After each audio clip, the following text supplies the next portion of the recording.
conférence préparatoire au Conseil, nous n'avions pas cette information aussi précisément, avec les millions d'euros qui vont être retirés du point de vue du budget de l'État. Donc, MEAD, au nom de la majorité municipale, m'a saisi pour que nous mettions en œuvre la procédure d'urgence. Donc, je vais d'abord...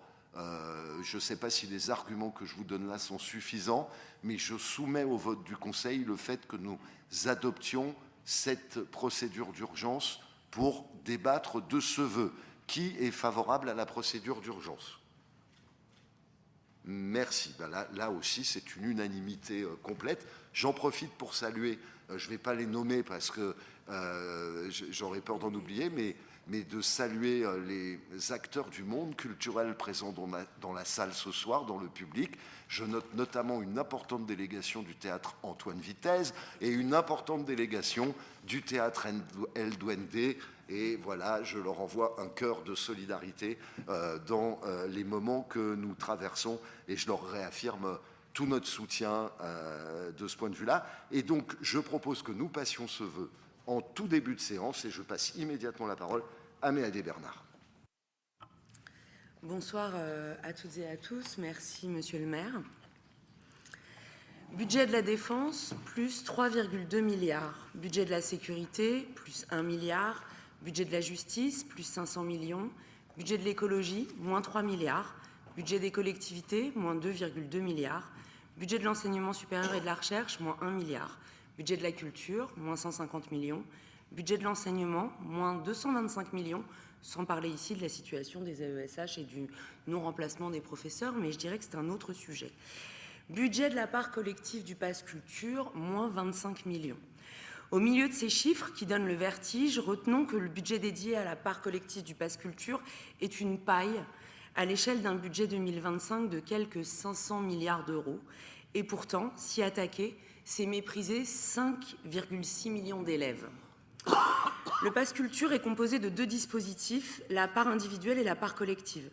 La part individuelle, dispositif expérimenté en 2019 et généralisé en 2021, est un chéquier culture numérique adressé indistinctement à tous les jeunes de 15 à 18 ans et réservé à une consommation individuelle de biens culturels par le biais d'une application dédiée. Les structures culturelles s'y inscrivent pour y être référencées. C'est d'ailleurs le cas de l'ensemble des structures ivriennes. C'est un tremplin vers l'autonomisation des pratiques culturelles. Chaque jeune dépense, comme il l'entend, les quelques centaines d'euros qui lui sont alloués, qui mériteraient toutefois un accompagnement plus fort de la part des pouvoirs publics. Ensuite, il y a la part collective. C'est une somme attribuée chaque année à chaque jeune, mais affectée et mobilisée directement par les établissements scolaires, les collèges et les lycées, de 20 à 30 euros par an et par élève.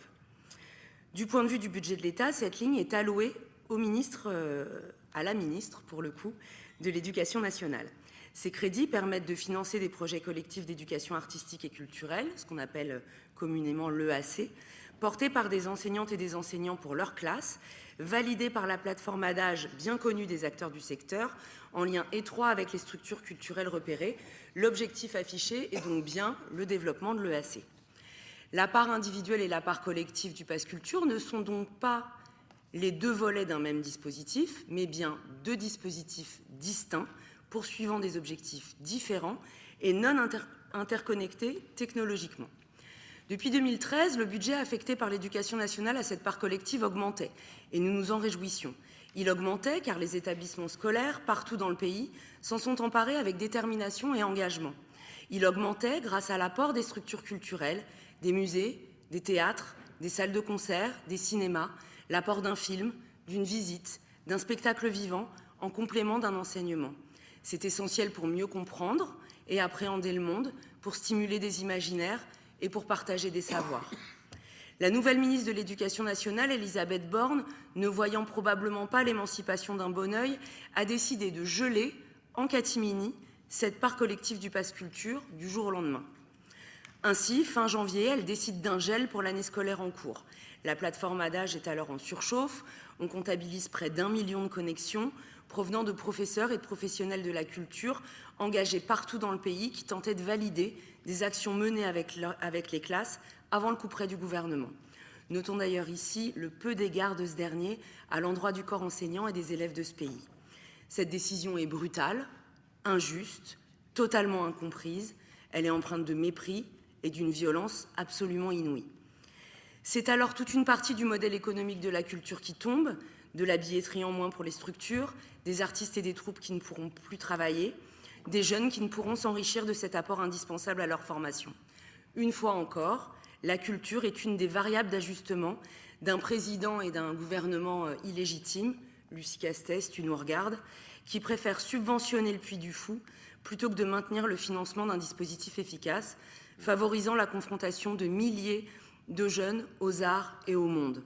Un dispositif leur permettant de sortir de leurs établissements, de découvrir des lieux, des troupes, des équipes mobilisées, des créations, et peut-être de leur donner envie d'y retourner par eux-mêmes, voire de s'y engager professionnellement. C'est tout ce potentiel que la ministre raye d'un trait de plume. Car oui, depuis 2023, le budget de la part collective du Pass Culture a augmenté, puis diminué, sans tellement d'explications valables. 51 millions d'euros en 23, 62 en 24, augmenté de 35 au cours de l'année. Et le budget 25 prévoit une baisse de 25 millions, avec un objectif fixé à 72 millions. L'État n'a donc pas fixé le montant de l'enveloppe au regard des besoins, à minima sur le réalisé de l'année précédente, mais décide de baisser le budget alloué sans concertation avec les acteurs, sans penser un budget différencié entre les quartiers prioritaires et les autres, sans réflexion sur l'avenir de la jeunesse, sans bilan réalisé en concertation.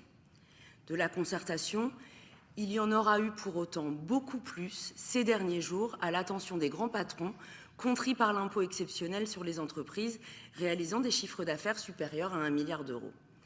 Peut-être aurait-il été plus judicieux de consacrer davantage de temps d'antenne médiatique pour valoriser le travail étroit mené entre les professionnels de la culture et les enseignants pour le bien de la jeunesse de ce pays. Ici, à Ivry, c'est ce qui nous guide, avec des parcours culturels sur les temps scolaires en élémentaire, temps universel des enfants. C'est ce qui nous guide, avec la classe CHAM à horaire aménagé musique, avec les jumelages cinéma et arts visuels, avec des artistes en résidence, avec les enseignements d'options et de spécialités au lycée Romain Rolland, avec des interventions, des expositions essentielles au renforcement des apprentissages. Pourtant, tout cela est fragile, tout cela est lié à la volonté politique de notre municipalité de porter ces questions avec force et détermination. Alors que le secteur culturel se remet doucement de la crise Covid, comment accepter que cet apport du budget de la nation soit amputé? Comment accepter que ce dont on rêvait, que l'État s'en mêle enfin, soit arrêté, comme ça, sans préavis? À Ivry, pour le théâtre Antoine Vitesse, c'est près de 450 élèves qui seront privés de spectacles. Ce sont des baisses importantes de billetterie. Ce sont 3 spectacles achetés qui seront annulés. Ce sont des heures d'ateliers préparés avec des artistes qui tombent à l'eau. Pour le théâtre El Duende, c'est une perte sèche de 25 000 euros. Des séances, des pièces, d'autres jours viendront, et de nos limites, purement et simplement annulées. D'autres jours viendront, c'est comprendre l'histoire du Chili, l'exil et le fascisme, au moment où en France, ces questions sont brûlantes. Nos limites, c'est une pièce plébiscitée par les services de l'État qui permet aux jeunes d'échanger sur les dérives mortifères des réseaux sociaux et sur les mécanismes du harcèlement. Et je pourrais allonger cette liste avec des coupes touchant les Bergers en Seine, le théâtre des quartiers d'Ivry, le Luxi, etc., etc. Toutes ces considérations semblent de toute manière dépasser la ministre. Et comme l'ont exprimé les enseignants du collège Politzer lors de la séance du conseil d'administration, je les cite, par le biais du vote d'une motion, le gel de ces financements porte atteinte à l'éducation culturelle des élèves, pénalise les enseignants engagés et met gravement en difficulté les structures culturelles locales. Il constitue un recul inacceptable pour l'accès à la culture. Nous refusons que l'école devienne une variable d'ajustement budgétaire au détriment des élèves. Il est inacceptable que nous soyons contraints de leur expliquer que l'État français, garant de leur avenir, ait décidé de leur couper l'herbe sous le pied. Que va-t-il se passer demain? Les communes vont-elles devoir, une fois encore, assumer les désengagements de l'État? Le secteur culturel vit des heures sombres. Certaines collectivités s'apprêtent à faire des choix dramatiques. Le département de l'Hérault coupe de 50% le budget alloué à la culture, celui de la Loire-Atlantique de 75%. C'est toujours ce secteur qui trinque, et avec lui, des artistes, des troupes, des théâtres, des orchestres. Il ne suffit pas de voir écrit en lettres d'or sur nos mairies la devise républicaine. Cette devise doit s'appliquer concrètement sans exclusive. Et la culture l'incarne indiscutablement. Elle incarne les mots de liberté, d'égalité et de fraternité en plaçant en son cœur la recherche de commun et l'émancipation. Garantir la liberté d'accès à la culture pour les jeunes en leur permettant de découvrir des œuvres, de rencontrer des artistes et d'explorer différentes formes d'expression façonnant leur regard sur le monde. Cette liberté est essentielle pour le développement de l'esprit critique et pour la créativité, pilier d'une citoyenneté éclairée. Favoriser l'égalité en offrant à toutes et à tous, sans distinction de milieu social ou de territoire, la possibilité de participer à des expériences enrichissantes. En intégrant ces activités dans le cadre scolaire et collectif, elle lutte contre les inégalités d'accès et donne à chacune et à chacun les mêmes opportunités de découverte et d'épanouissement. Renforcer la fraternité en créant des moments de partage, permettant aux jeunes de vivre ensemble des expériences artistiques uniques, développant le sentiment d'appartenance à une communauté, en encourageant le respect de la diversité culturelle. C'est un levier pédagogique puissant qui favorise l'engagement. C'est pour tout cela que notre ville se bat pour faire vivre les parcours culturels en élémentaire. C'est pour tout cela que nous sommes aujourd'hui aux côtés de la communauté éducative et des professionnels du monde culturel pour le dégel de cette part collective du Pass Culture et pour la stabilisation à minima de son budget. Leur mobilisation face au gouvernement n'est pas vaine. Il y a quelques jours, ils ont ainsi obtenu le maintien des crédits alloués aux services civiques pour les structures culturelles. Et demain, nous serons aussi avec eux pour soutenir toute politique culturelle nationale qui viendrait renforcer, à l'échelon local, le travail commun entre le monde de l'éducation et celui de la culture au service de tous les jeunes. Sacrifier les services publics et le service public de l'art et de la culture en particulier est un calcul dangereux. C'est s'attaquer à une digue essentielle face à la montée des fascismes et des idées réactionnaires. Pour toutes ces raisons, je vous invite à voter ce vœu dont je vais vous épargner la lecture, j'ai déjà été bien trop longue, et à signer une pétition « Debout pour la culture, debout pour les services publics ». Je vous remercie. Merci Méadé.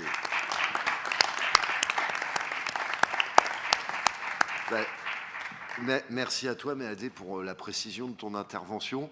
Je pense que c'est extrêmement important. Il faudra qu'on veille à ce que, au-delà du vœu, ton intervention, on la diffuse aux acteurs culturels ivriens, parce que les rappels, tu dis que c'est long, mais en même temps, c'est la réalité de notre ville. Tout ce que tu rappelles, notamment sur notre volonté de travailler sur les parcours culturels. Et moi, j'ai tendance à dire que tout ça mis bout à bout, ça fait que les jeunes ivriens et les moins jeunes maintenant, puisque ces politiques de parcours culturels sont anciennes dans notre ville, si on devait fêter des anniversaires à chaque fois, on n'arrêterait pas. Et je suis convaincu que, même si c'est difficilement évaluable, que ça change profondément le climat d'une ville, d'avoir tous ces rapports à l'art et à la culture et à la création, et que ce qui fait d'Ivry une ville particulière, je crois qu'on peut le dire quand même, c'est aussi la richesse de ces apports qui ont pu toucher des centaines de milliers d'enfants au fil des années, des décennies et des siècles. Donc, et il faut continuer, il ne faut rien lâcher de ce point de vue-là, et c'est extrêmement important. Et le mauvais coup qui vient de l'État là sur ce projet de loi de finances, il y en a d'autres, mais celui-là est particulièrement mauvais, qui s'accompagne de tout ce que tu as dit sur les réductions de soutien et de subventions aux structures publiques de culture et d'art. Tu as cité des conseils régionaux, etc. C'est une catastrophe ce qui est en train de se passer en ce moment. Donc c'est très bien que le conseil municipal prenne un petit temps pour s'en informer et prendre une position politique sur le sujet. Alors, par-delà ce qu'a dit Méadé, est-ce qu'il y a des collègues qui souhaitent intervenir?